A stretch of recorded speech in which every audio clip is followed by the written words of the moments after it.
It's smoky, it's beefy, and it's a classic. This is my take on a beef chow mein. Hey everyone, welcome back to another episode of Wok Wednesdays. It's Chow here at School of Wok, London's premier Asian cookery school. It's beef chow mein, it's the classic. We're gonna start off with a couple of things. Vegetable prep, red pepper. We're just gonna do this into a little bit of a julienne. A little julienne. I think a julienne's good for this kind of a dish.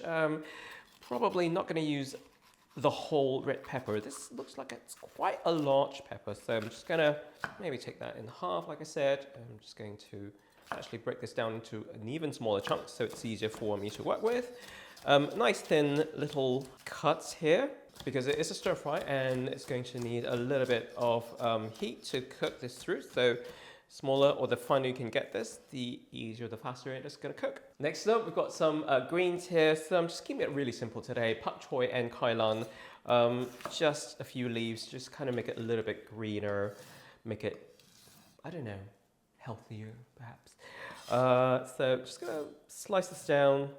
Again, not too small, but also you want to kind of have it small enough that everything cooks in a very short amount of time. I know, caught between a rock and a hard place, as they say.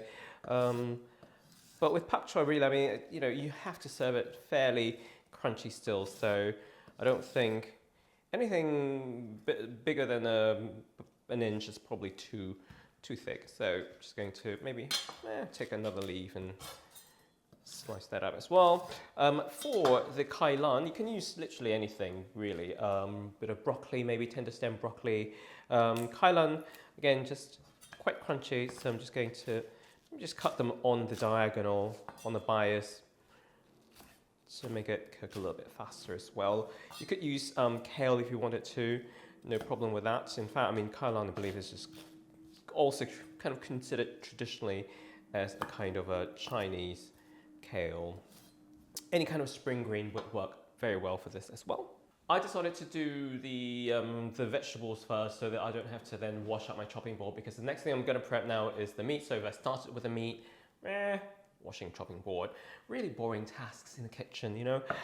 So got some ribeye steak here. You could use any kind of steak cut if you like, but preferably something that's got a little bit of fat on there, which is why we've kind of selected ribeye, because you can see all of the marbling that's kind of all around the middle of that cut. Now, in terms of prepping steak, super easy. We're just going to slice this down fairly thin. I'm just going to do this again on the diagonal here.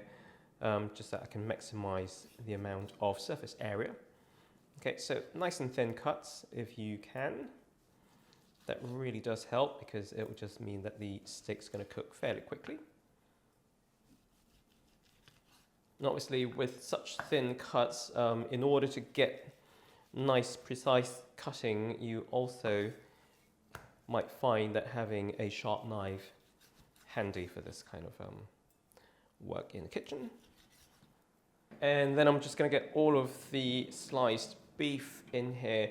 We're going to do a really, really easy marinade for this as well. So in here, we're just going to get some light soy sauce. And then we're just going to go in with a tiny bit of sugar as well, just to balance off. Tiny bit of sesame oil, just a touch, I'd say about half a teaspoon or so. And then also some oyster sauce. And as per usual, I think it's safe to say with marinades here at School of Wok, we tend to just use our hands and just kind of get the hands in there. Because hands really are just the best job for this kind of a thing. And you want to be quite vigorous and quite heavy-handed with it. You want to mix everything through.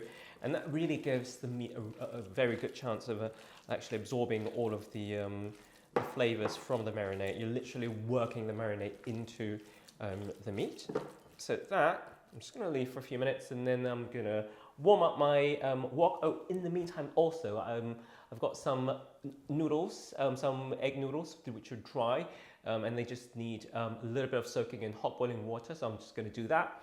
And once the noodles are completely cooked through, then I'm just going to take them out and let them dry off a little bit. Really important to actually dry them off so that all of that liquid has just gone away and then that will just make it easier for your noodles to then absorb all of the sauces that we're going to get in there later on. Okay, so nice hot wok, smoking hot. Going to go in with a tiny bit of oil in there, about sort of a half a tablespoon. Give it a quick swivel on the base, and then we're just going to go in with all of the vegetables. So that's going to be your kailan, your broccoli, and also your pak choi. You should hear a nice searing sound. So in there, just give it a quick stir, and then just leave it for a couple of seconds, for a few seconds, because we want to let that heat to kind of build up again. So you've lost a bit of heat just by adding in some fresh vegetables. Now we want to let that heat build up, so don't stir for a few seconds. And then just a quick one. There should be enough moisture coming out of the vegetables to actually stop the vegetables from getting burnt. But if you feel like it's really too smoky for you, just maybe a tiny bit more oil should help to resolve that smokiness. So like I said, there is a difference between undercooking your vegetables and also overcooking it. We just basically want to take out the raw taste of the vegetables, but not cook it completely through, that it's completely soft.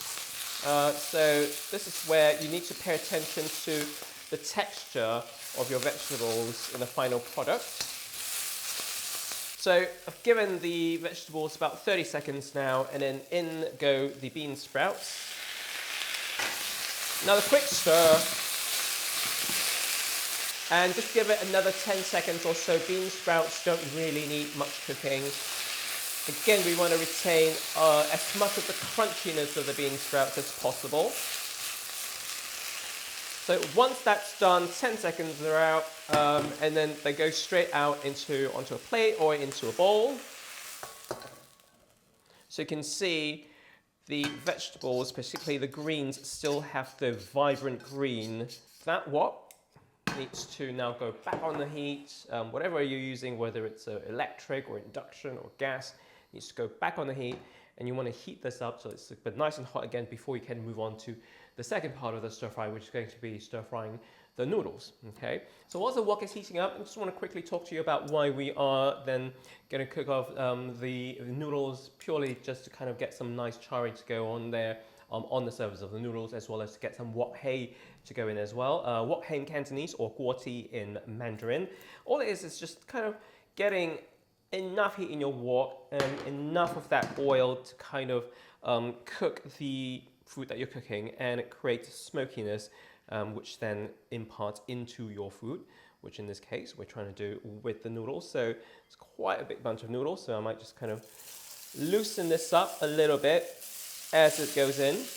And as like with the vegetables, I'm just going to give it a few seconds, let that heat recover before I start to move things around. And this is going to take about a minute or so. Essentially what I'm doing is allowing the heat of the wok to help me soften the noodles and also to get some of that charring to happen. So now, after a few seconds, just turn it over, do the same thing. And this is where you kind of have to, start to see and also to smell whether you've got the wok hei happening in there. And with the wok hei, in order to get wok hei, or in order to get a good wok hei, you need to actually make sure that your heat is super high and super hot.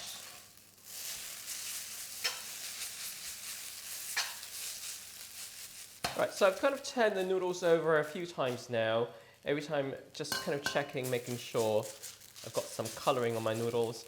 And also now I'm just kind of feeling my noodles and just kind of making sure that they are warmed through, because they've been sitting out for a few minutes after they were blanched off in hot water.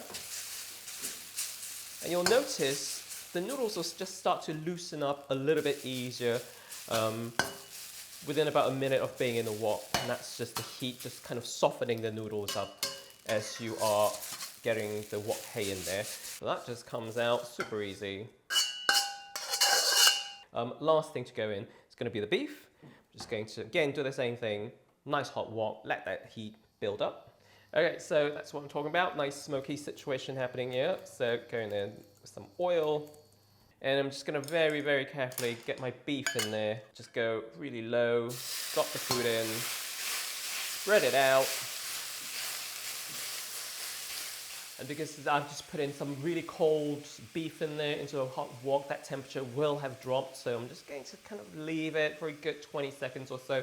Obviously, you just need to monitor and see what's going on in your wok. I can hear that there's hardly any sort of searing or sizzling happening. So that temperature has dropped quite a bit. So I'm just going to leave it there.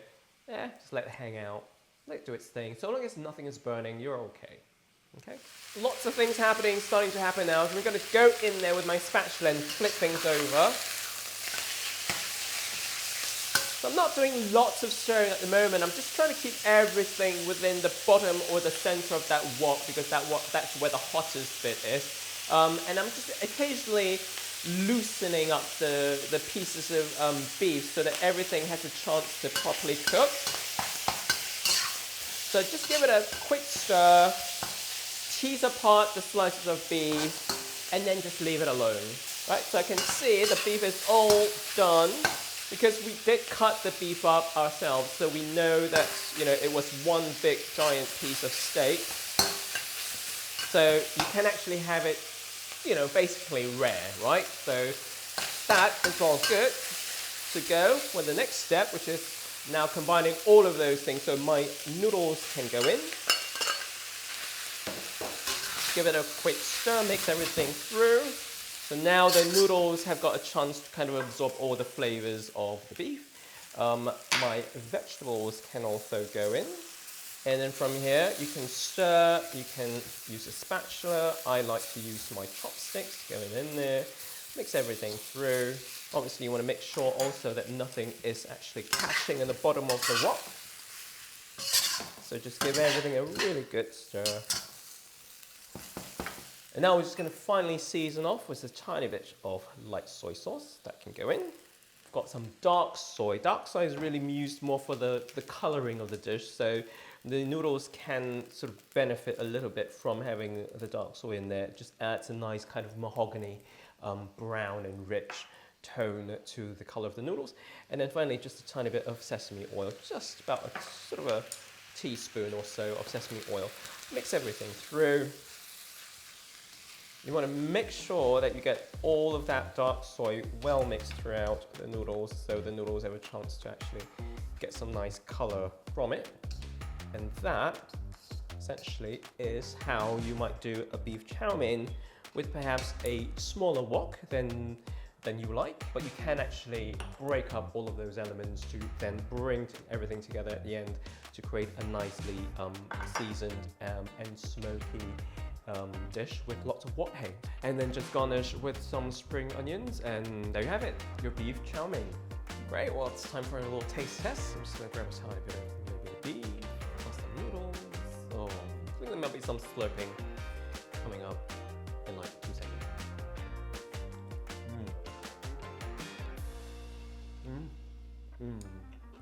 Alright, that's the beef chow mein for you. Don't forget, if you've got any questions at all about the recipe or anything at all, feel free to drop a comment down below. And until next time, happy walking.